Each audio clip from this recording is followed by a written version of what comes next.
Muy buenos días, tengan todos presentes. Pues ya el ingeniero hizo la presentación de esto, pues bueno. La idea básica de estarlos acompañando el día de hoy, aparte de brindarles algo de información con respecto a las nuevas tecnologías que se están siguiendo de la parte de instrumentación electrónica, aplicada directamente a cualquier tipo de proceso, y sobre todo ustedes, yo me imagino que todos son de mecatrónica, sí. Hay algunos de otras carreras. ¿De qué más carreras hay? ¿Ambiental?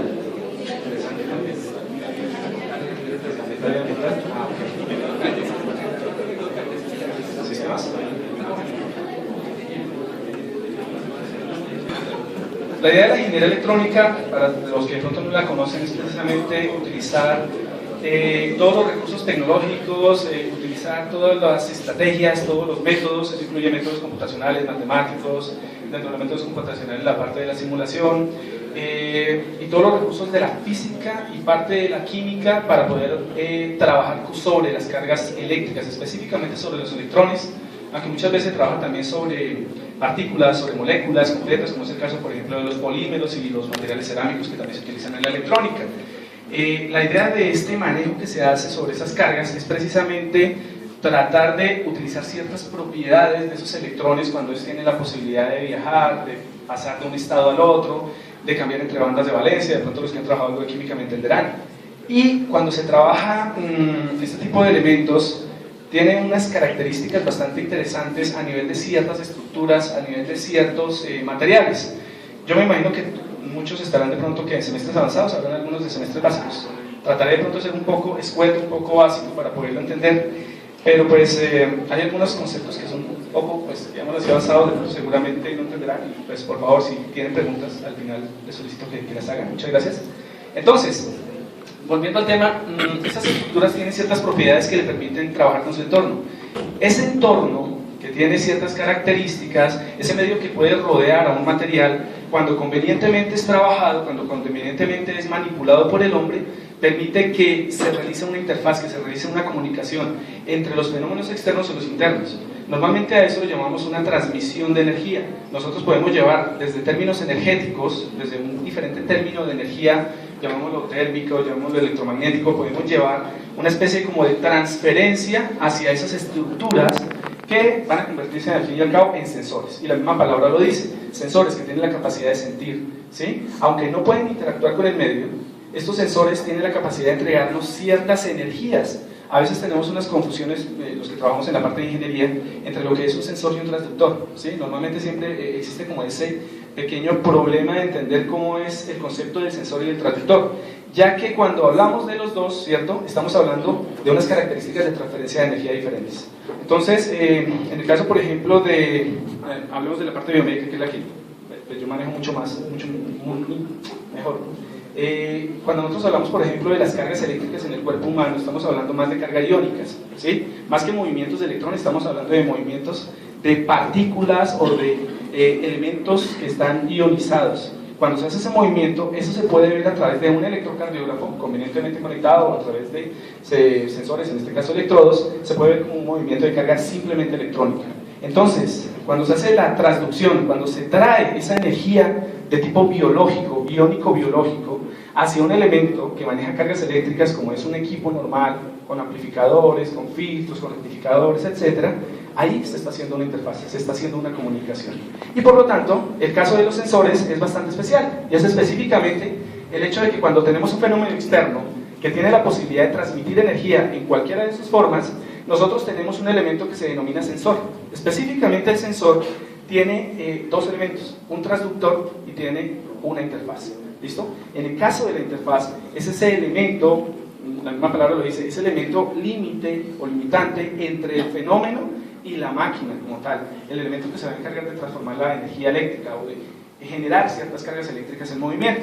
Entonces, cuando hablamos de ello, la interfaz es la que interactúa con el medio, ¿sí? Una interfaz puede ser cualquier cosa, puede ser un elemento mecánico, puede ser simplemente un resorte, como puede llegar a ser, por ejemplo, una molécula de ADN, en el caso biológico, o puede llegar a ser de pronto elementos que pueden ser, por ejemplo, radiación electromagnética, plasma, etc. Un montón de elementos que pueden interactuar con ese medio, que tienen la capacidad de generar un cambio directo sobre el transductor, el cual genera directamente un cambio en la energía eléctrica de un elemento.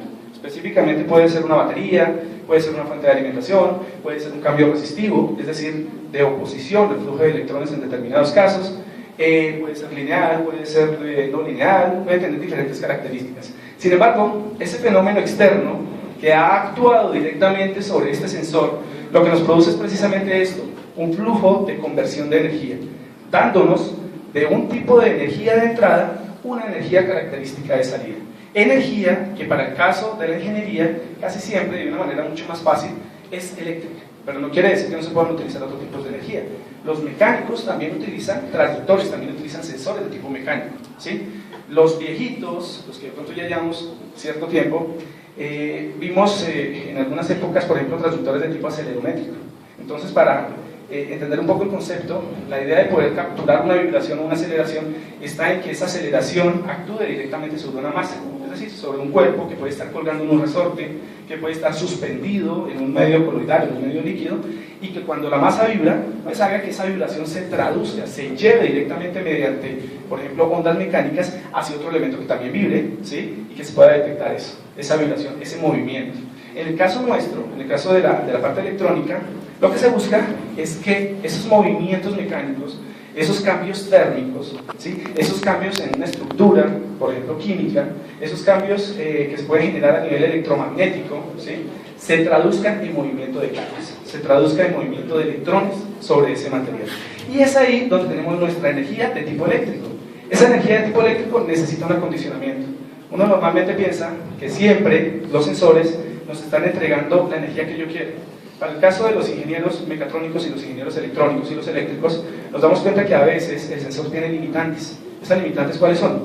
Yo quisiese tener, por ejemplo, energía que me diese la oportunidad de encender, digo yo, para que me lo entiendan, de pronto un bombillo de estos, una lamparita, ¿cierto? Sin embargo, el sensor no tiene la capacidad suficiente para entregarme los electrones necesarios para poder encender la lámpara, entonces de pronto me da un nivel de energía mucho más bajo. Entonces, ¿qué debo hacer? Debo ganar, recoger de algún lado esa energía eléctrica. Entonces ya estaríamos hablando de un sistema amplificador. Entonces, sin importar qué tipo de acondicionamiento se requiera, yo siempre traeré el fenómeno externo en un tipo de energía característico hacia un tipo de energía eléctrica, ¿sí? De movimiento de cargas que convenientemente acondicionadas me entregue lo que yo quiero. Ahora bien, para los de ingenieros de sistemas, normalmente, ¿cierto? Los que trabajan en la parte informática de los sistemas, casi siempre manejan sus datos binarios, ¿sí? Trabajan sus comunicaciones USB, sus comunicaciones seriales, pero todas ellas vienen en una codificación especial binaria, ¿sí? Pueden venir de pronto en otro tipo de codificación, pero siempre ellos buscan que les llegue en forma de bits, ya sea paralelo, ya sea serie, ya sea de una manera inalámbrica, óptica, lo que sea, siempre buscan que sean bits. ¿Y cuál es el problema con la parte análoga? ¿Cuál es el problema con el mundo real? El mundo real es análogo. El mundo real, cuando entrega su energía, esa energía no viene codificada en bits. Al no venir codificada en bits, pues sencillamente un ingeniero de sistemas podría quedar ahí, decimos nosotros en términos coloquiales, parados completamente, porque necesito esa interfaz, ese elemento que se encargue de hacer esa transformación análoga en una transformación digital, que es el mundo de dominio del ingeniero de sistemas. A los electrónicos y a los mecatrónicos también les tocará hacerlo. Ya cuando hablemos de un sistema computacional o un sistema microcontrolado, en ellos tendremos que trabajar de alguna forma bits. ¿Listo? Entonces, ya llegando a ese punto, hay algo de las nuevas tecnologías que se está trabajando muchísimo y que está abarcando casi todas las áreas del conocimiento, ¿sí? Y son los MEMS, que significan sistemas electromecánicos o sistemas microelectromecánicos específicamente, en las siglas en inglés. La idea es utilizar los nuevos procesos que se tienen en cuanto a la microminiaturización de los sistemas. Ya se pueden tener sistemas y unidades a escala microscópica y nanoscópica, ¿sí? Nanoatómica, en donde el poder del humano, el poder de las máquinas que en este momento ha creado el humano, ha permitido que nosotros podamos de alguna forma mover moléculas y mover átomos. Y si convenientemente los ubicamos, convenientemente los trabajamos a nivel electrónico, pues podemos obtener ciertas características de nuestras antiguas máquinas. Entonces ya podemos tener motores del tamaño prácticamente de una uña, ¿sí? Motores que obviamente no entregarán suficiente energía, pero pueden servir, por ejemplo, para hacer un nanorobot, ¿sí? Podemos tener, por ejemplo, modificación en estructuras poliméricas, por ejemplo, en el caso de la glucosa, ¿sí? En donde yo pueda hacer cambios de tal forma que esos cambios hagan que esa estructura polimérica se comporte como una máquina, como yo quiero. Entonces, cuando yo hago esos cambios, puedo tener perfectamente cualquier sistema que pueda interactuar perfectamente con una enzima, que pueda trabajar perfectamente con ADN, que pueda trabajar con una proteína, que pueda trabajar con carbohidratos, que pueda trabajar con cualquier tipo de bioquímico que se utilice o que se tenga en el cuerpo o fuera de este. Entonces, teniendo en cuenta ese alto nivel de integración, nosotros vamos a tener que los micromecanismos o microelectromecanismos se pueden dividir o pueden tener internos a ellos los sensores, los actuadores y hay una electrónica operativa, ¿sí? Ya estamos hablando de algo que son los sensores inteligentes, los elementos que tienen cierta capacidad de decisión cuando dentro de ellos tienen una electrónica que permite una base de datos o una base de conocimiento, que le permita en cierto sentido y bajo ciertos rangos decidir, ¿sí? Decidir qué energía pasa, decidir si la energía la amplifico, la atenúo, decidir si esa energía la bloqueo, permito su paso, etc. Entonces, cuando venimos a ver esto, ya observamos que los sensores, los actuadores y la electrónica operativa se pueden introducir en pastillas excesivamente pequeñas, ¿sí? Esas pastillas pequeñas, pues ya obviamente las puedo utilizar en una infinidad de parámetros o de sistemas o de máquinas o de fenómenos externos que se pueden presentar. Ya más adelante veremos algunos ejemplos. Bien. Entonces, bueno, la clasificación general. Entonces ya tenemos acá, por ejemplo, el caso de los sensores, los actuadores ya pasaron a ser microsensores, microactuadores, y en el caso de la electrónica operativa, pues tenemos lo que es la microelectrónica y la microestructura. Al hablar de máquina no podemos hablar, centrarnos solamente en la electrónica. Tenemos también que hablar de motores, de piñones, de cremalleras, de sistemas que en el mundo real se encargan de hacer una transducción mecánica, ¿sí? Entonces ya se pueden acoplar esos dos sistemas, tanto la electrónica como la mecánica, en un solo dispositivo tipo pastilla. Podemos encontrar algunos ejemplos. Bueno, ahí hay una fotico, aquí abajo está, no se alcanza a notar muy bien, pero la referencia donde está tomada. Ya podemos observar unos piñones, eso es aproximadamente 100 micrómetros, si no estoy mal, más o menos la distancia, o sea, es bastante pequeñito el piñón, ¿sí? Podemos observar, bueno, que aquí tenemos algunas aplicaciones. En el caso de la biología, podemos obtener, por ejemplo, amplificación e identificación, ¿sí? Esto que está aquí son reacciones poliméricas en cadena, es decir, esto nos permite que una estructura modificada por mí, ¿sí? No ingeniero electrónico, pero sí probablemente un ingeniero de tejidos, un ingeniero tisular, un ingeniero que trabaje en biotecnología, permita que esta maquinita o esta variación de esas moléculas hagan copias. Y eso es lo que hace directamente este que es un identificador de la polimerasa, permite precisamente o tanto que se copien cadenas de ADN o que se copien cadenas de ARN. ¿Y eso qué significa? Que puede interactuar con las células, y al interactuar con las células conoce sus estados genéticos en cierto sentido, o puede conocer cómo una célula es capaz de poder producir determinada enzima o puede producir, por ejemplo, determinada proteína. Entonces ya podemos identificar mediante esas máquinas, por ejemplo, en qué momento una célula puede cambiar, puede mutar una forma de funcionamiento específica y convertirse, por ejemplo, en una célula cancerígena. Obviamente se está en estudios, pero ya se han logrado algunos avances importantes. Bueno, en este caso tenemos los biochips. Hay biochips de identificación, de pronto más adelante hablaremos de ellos. Las nuevas tecnologías, aquí los términos que aparecen ahí tienen que ver con la microscopía. Entonces, por ejemplo, tenemos microscopía de fuerza atómica, tenemos la microscopía de barrido progresivo y tenemos la microscopía de transmisión de barrido progresivo, de transmisión de barrido. En el caso de la industria, pues bueno, ya nosotros de pronto, o ustedes, sobre todo los mecatrónicos, deben estar un poco más acostumbrados al término acelerómetro y giróscopo. Lo utilizan muchísimo en los robots y en otro tipo de sistemas o de mecanismos donde es interesante o nos interesa más bien conocer, por ejemplo, los estados de aceleración, cambios de velocidad, cambios de posición, para el caso de un robot, un manipulador robótico, por ejemplo, y en el caso de los giróscopos para conocer variaciones con respecto a un eje rotacional. Ellos también vienen encapsulados en unidades pequeñas. Menos mal que el auditorio es pequeño, porque pues, yo por aquí traje algunas muestras, no deben estar, pero pues ahorita las miramos rápidamente, algunos de ustedes ya las conocen. Bien, en cuanto a las técnicas de fabricación, no son las únicas las que aparecen ahí, hay múltiples técnicas de fabricación. La técnica tiene que basarse específicamente en el cambio estructural de la materia. Entonces la idea es tener una unidad sustrato, una unidad que vamos a trabajar, que vamos a cambiar y de alguna forma hacerle llegar átomos, hacerle llegar electrones y que ellos empiecen a interactuar con esa estructura. Y que cuando se realicen enlaces, ¿sí? Ya sean covalentes, ya sean iónicos, ya sean metálicos, ya sean enlaces Van der Waals, enlaces secundarios, esos enlaces permitan que el material empiece a comportarse de una manera distinta, ¿sí? Vamos a hablar más adelante de los semiconductores, en donde la idea es romper los estados de podríamos llamarlo los estados de equilibrio, ¿sí? Estamos hablando de la ley del octeto, de completar 8 electrones, o de la tendencia de completar 8 electrones de los últimos niveles de valencia, romper esos estados para tratar de generar vacancias, huecos, o generar exceso de electrones para que estos empiecen a generar algún tipo de reacción específica, en el caso de los semiconductores. Bien, tenemos las diferentes técnicas de fabricación en este momento, entre las cuales está la oxidación. El mismo término lo dice, debe haber una interacción con el oxígeno más cierta temperatura. Tenemos la difusión, que se encarga precisamente de mover átomos, de introducir átomos dentro de las estructuras, sea o no sean cristalinas, sean amorfas, por ejemplo, y que esos átomos queden, entre comillas, incrustados dentro del material, de tal forma que ese nuevo material realice interacciones electrónicas, ¿sí?, que permitan ciertas características en el material. Más adelante termino de hablar de ellos. Tenemos también lo que son la difusión volumétrica de baja presión, de tipo electroquímico. Tenemos, ahí es una interacción, obviamente lo dice la misma palabra, una interacción entre solutos solventes. Tenemos la fotolitografía, pues que utiliza las propiedades de las radiaciones lumínicas para poder interactuar con materiales fotosensibles, también para cambiar sus características.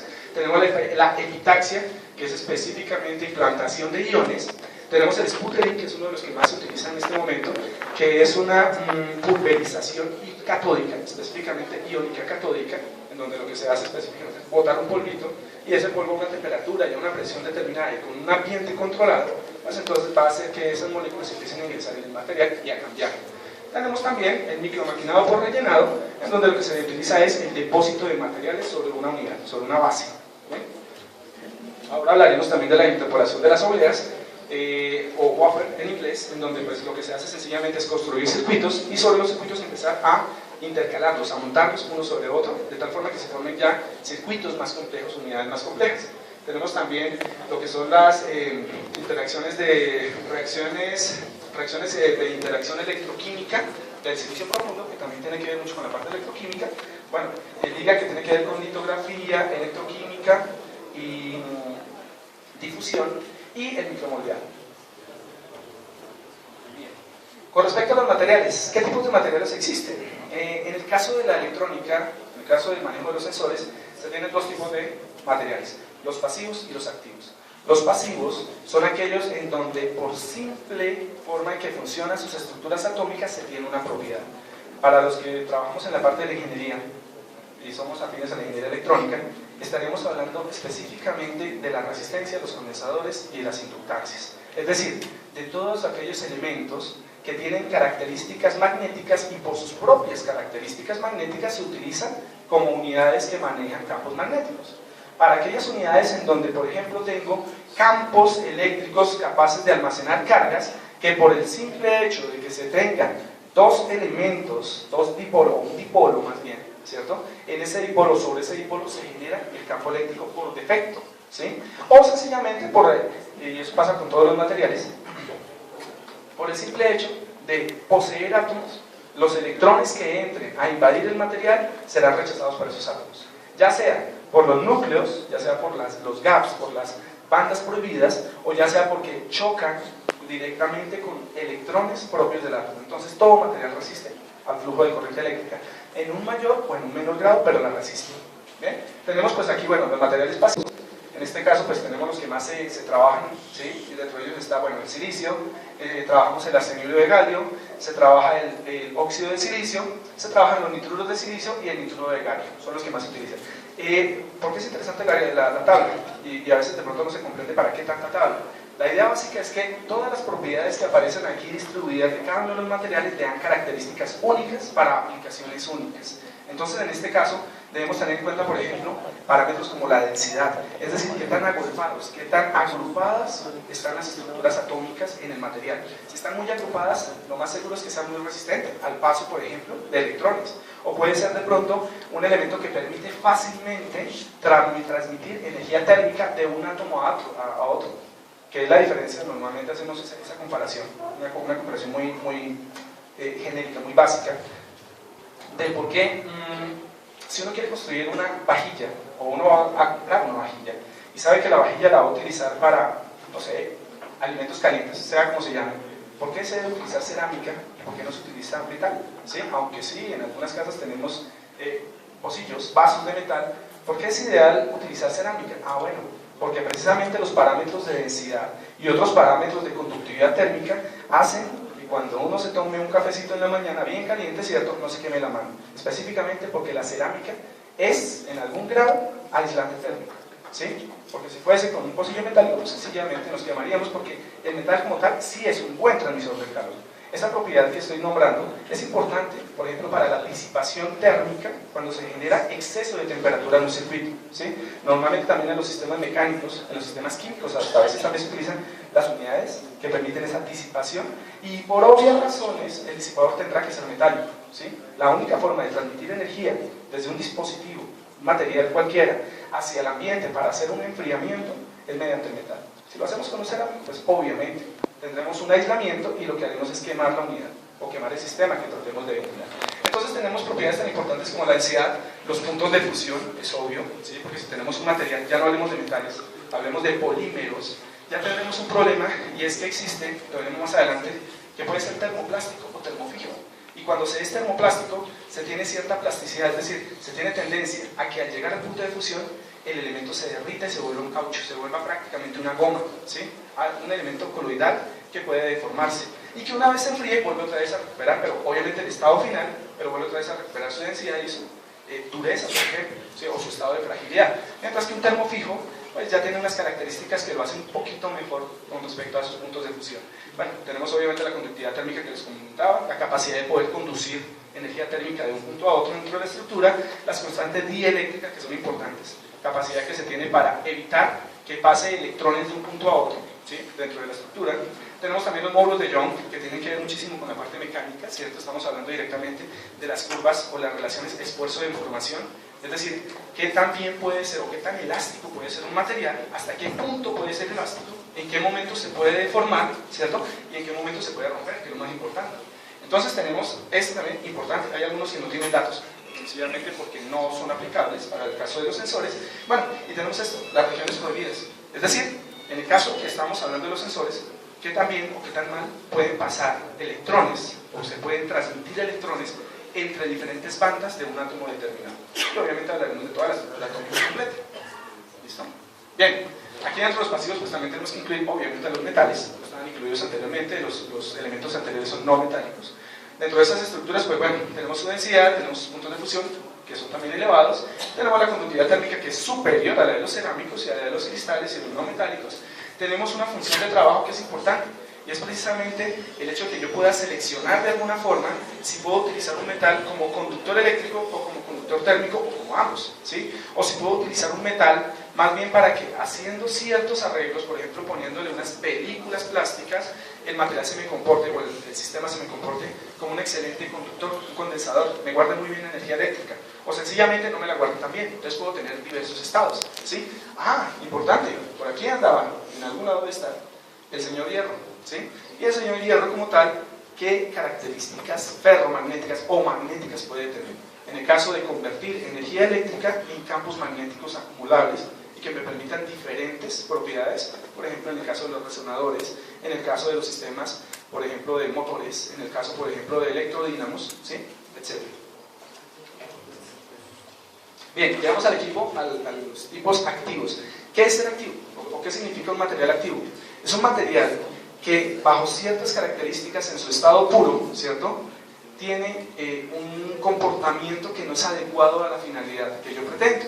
Entonces, que mediante ciertas manipulaciones, que ya las vimos, que fueron precisamente la oxidación, que fue la difusión epitaxial, que son la implantación de iones, etc., mediante ciertos cambios que yo le hago estructuralmente hablando, yo puedo obligar a que el sistema empiece a comportarse de otra forma. Entonces, para el caso del silicio, que es, digamos así como la bandera, como la base de la electrónica, en el caso del silicio sus enlaces son covalentes, pertenece al grupo 4 de la tabla periódica. Eso significa que un silicio, para completar sus 8 electrones de valencia, debe compartirlos con silicios alternos. Si suponemos que el material es puro, un silicio con 4 electrones espacialmente debe compartir otros 4 para completar 8. ¿Y cómo los comparte? Pues obviamente con silicios que están alrededor de él. Entonces forman estructuras en donde esa manera de permitir precisamente compartir esos electrones hacen que el sistema sea estable. Pero ese es el silicio puro. Ahora bien, si yo pongo una laminita de silicio, si pongo una barrita de silicio, que en cierto modo, haciéndole unos cambios y metiendo unas impurezas, es vidrio común, ¿sí? Le pongo electricidad, eso no funciona, ¿sí? No va a transmitir absolutamente nada, la resistencia es infinita, no hay flujo de electrones, o sea, no sirve para nada. Pero si convenientemente yo tomo esas estructuras atómicas del silicio, las separo de alguna forma, es decir, rompo esos enlaces de tipo covalente y de alguna forma implanto, introduzco, difundo iones o difundo material que no pertenezca al grupo 4, sino que pertenezca a sus compañeritos, o bien sea el grupo 3 de la tabla periódica, o bien sea el grupo 5, entonces la suma total de los electrones que voy a tener en ese momento o será 7 o será 9. En el caso de que sea 7, ¿qué pasa? La estructura tratará de buscar de alguna forma el equilibrio. Entonces ya no tendré 8 electrones de valencia, sino tendré 7. ¿Y entonces qué significa? Me hace falta 1. ¿Sí? Y al hacer falta 1 tendré que buscarlo de alguna forma. Y eso significa que el material es excelente para aceptar electrones que le lleguen de cualquier parte. ¿Sí? Entonces ahí tenemos un material que lo denominamos en electrónica material N, ¿okay? Que tiene huecos, que permite fácilmente asociar electrones que lleguen de algún momento. Bueno, ¿qué pasa si le quito la carga electrónica de esa? Pues tendremos que buscar la manera porque siempre van a quedar esos huequitos. ¿Okay? En el caso de combinar el silicio del grupo 4 con un elemento del grupo 5, por ejemplo el fósforo, entonces ¿qué tenemos? Un electrón de sobre, ¿sí? Tendremos 9 electrones en total. De los 9 electrones, lo que tendré es que habrá un electrón que fácilmente puedo arrancar, es decir, el material como tal tiene la posibilidad de darme electrones. Obviamente no me los va a dar así fácilmente, ¿sí? No es que yo ponga un cable e inmediatamente los electrones viajen, no. Tendré que pegarles un pequeño impulso, ¿sí? Tendré que botarles de alguna forma corriente, entregarles un voltaje definido para que se venza eso que vimos ahorita, el forbidden gap. El forbidden gap, como tal, o esa banda prohibida, hace que los electrones no fluyan tan fácilmente. Pero que si llega un electrón exterior, fácilmente lo empuje, ¿sí? Y se crea una gran corriente electrónica. Y esa gran corriente electrónica puede ser utilizada, por ejemplo, para combinarla con aquel material que combiné del grupo 7. ¿Para qué? Para que los electrones que sobran de un lado pasen al otro lado, ¿sí? El fundamento es un diodo. Hablando de una manera muy básica, es un elemento de 2 terminales, diodo, o 2 electrodos.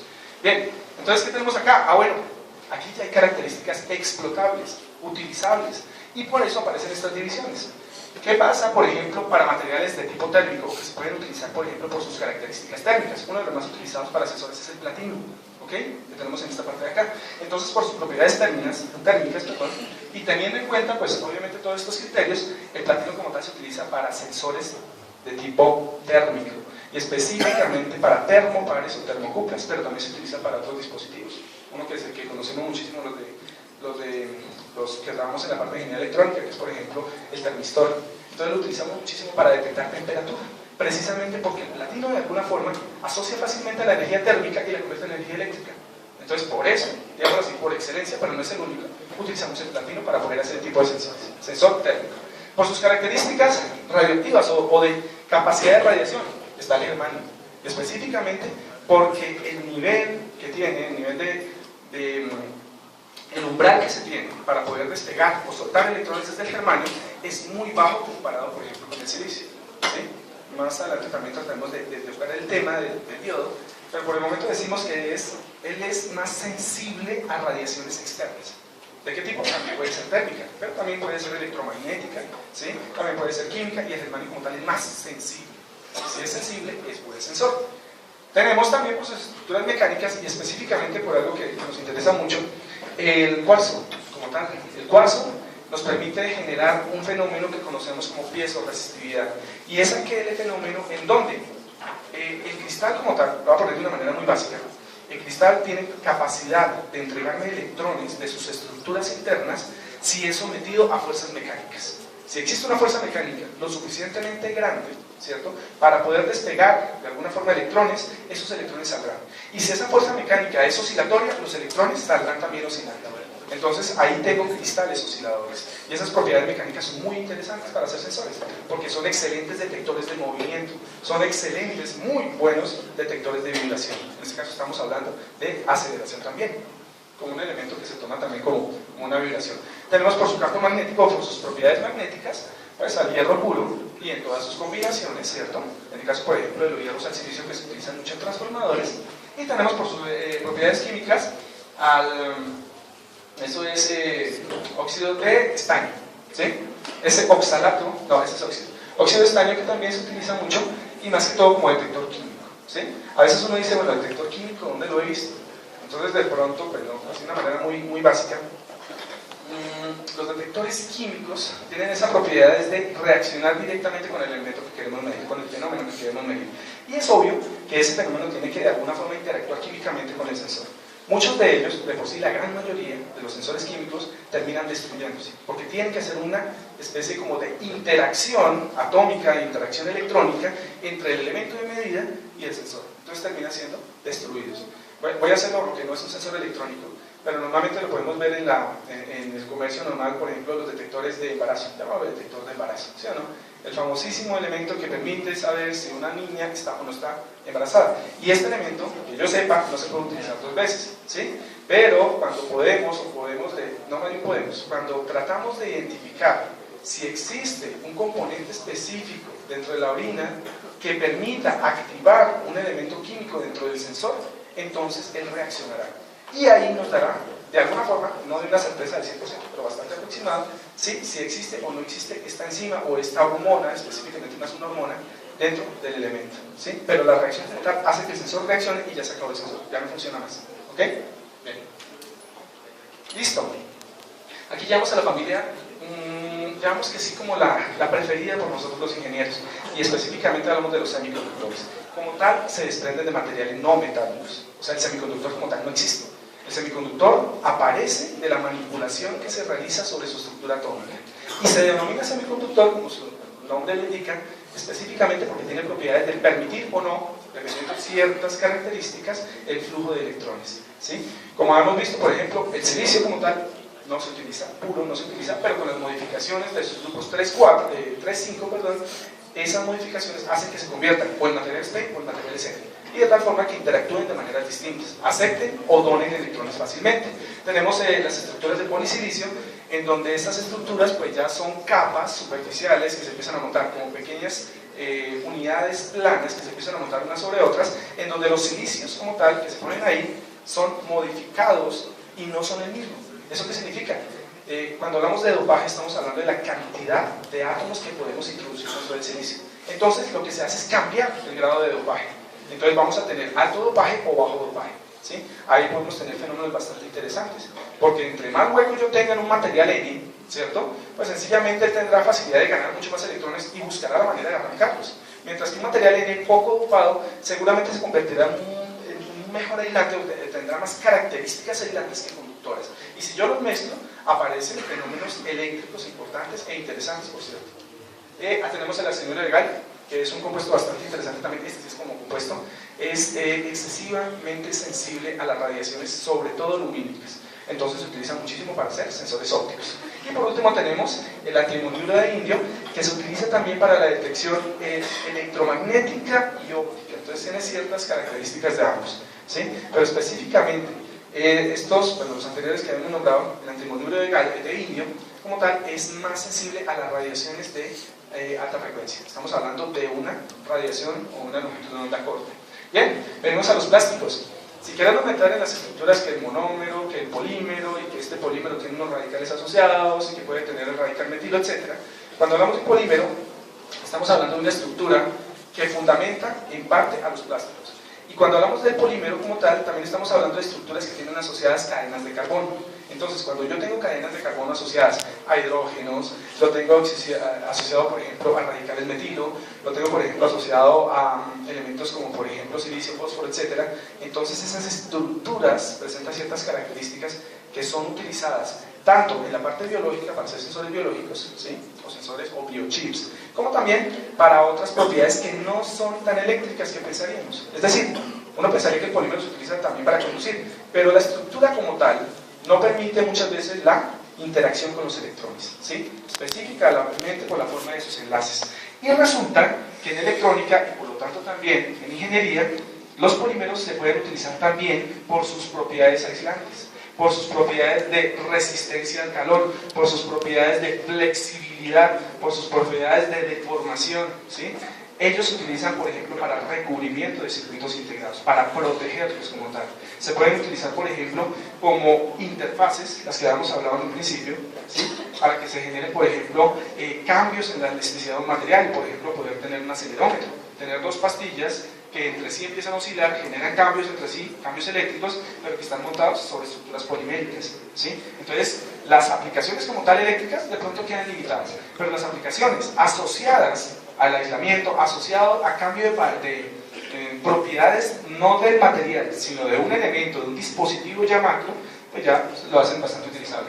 Tenemos los termoplásticos, los termofijos, como les decía ahorita, de las características, una de ellas es precisamente que los puntos de fusión y sobre todo la forma de las estructuras poliméricas hacen que, o bien sea, el elemento sea deformable y esa deformación se pueda controlar de alguna forma y el material vuelva a recuperar sus propiedades después de que se le quita esa energía térmica aplicada, es decir, después de que derretí el polímero, ¿sí? O sencillamente, en el caso de los termofijos, que lo que yo tenga son cambios a un punto de fusión en donde el material se rompe y no vuelve a recuperar sus propiedades. Entonces, ¿esto qué hace? Esto hace que los termoplásticos sean muy utilizados como elementos de soporte para, por ejemplo, elementos acelerométricos, para giróscopos, por ejemplo, se pueden utilizar para ciertos piñones, y que los termofijos sean utilizados específicamente como soportes estructurales rígidos. Hay uno que uno trabaja muchísimo, que es la baquelita.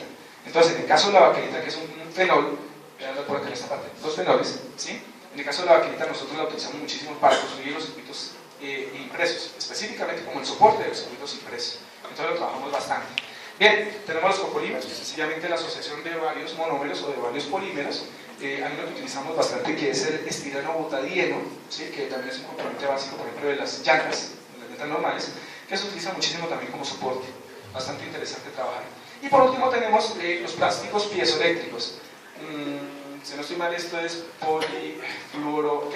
fluorano de polivinilieno, algo así, esa es más o menos la fórmula química.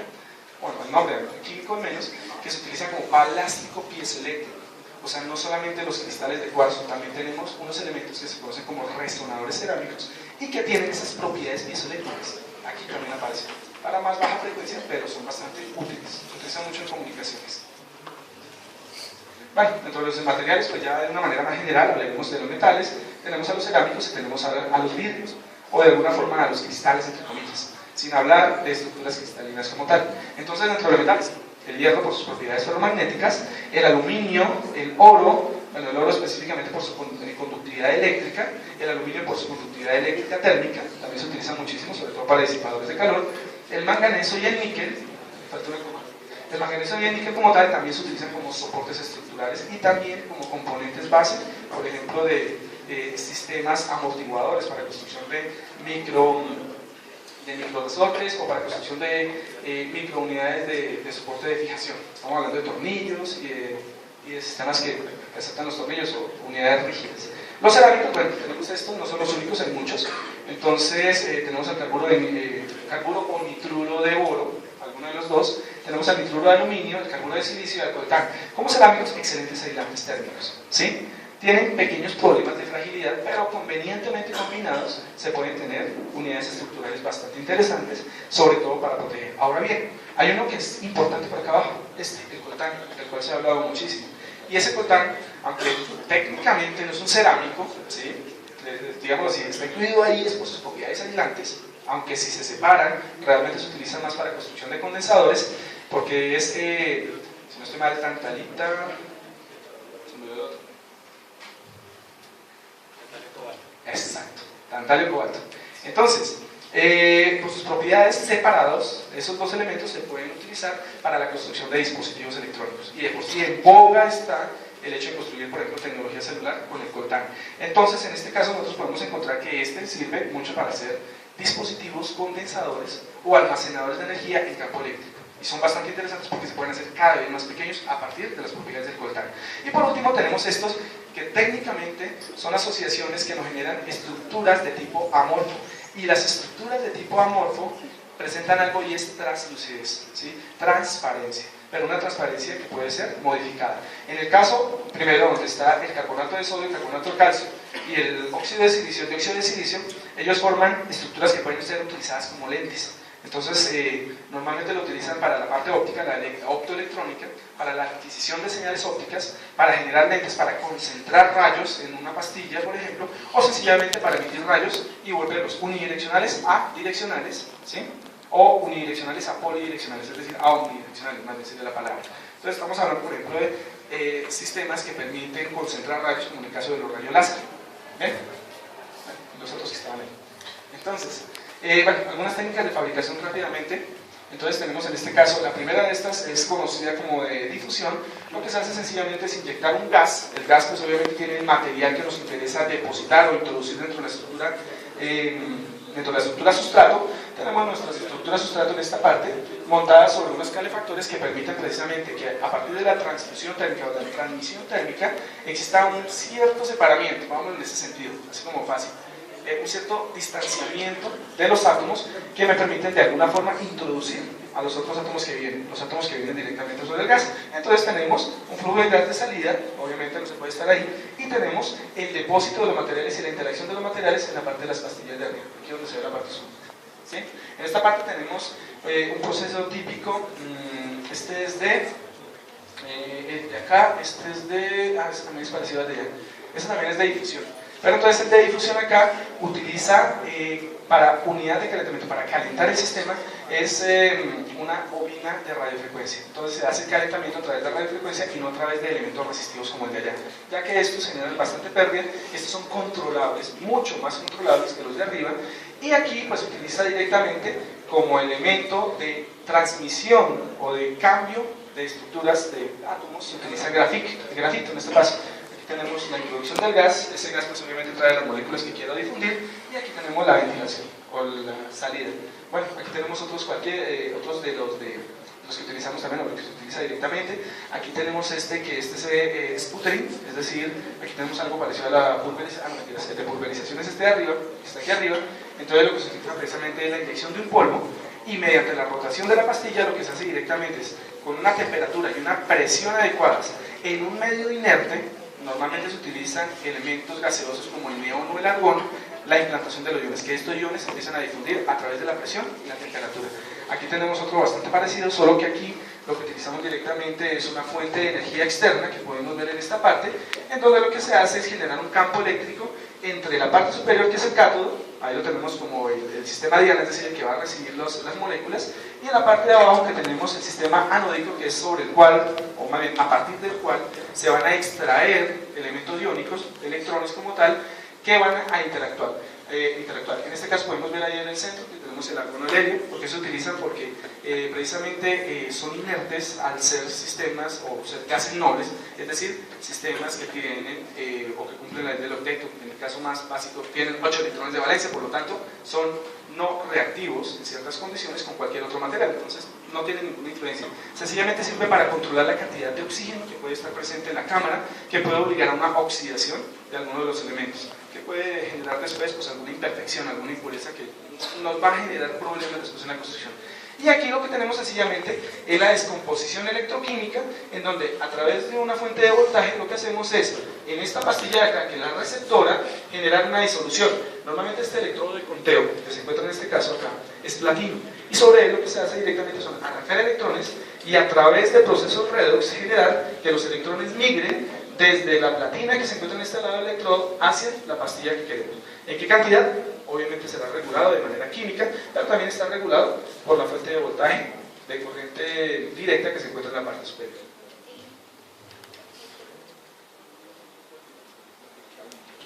Unas técnicas, estas ya no son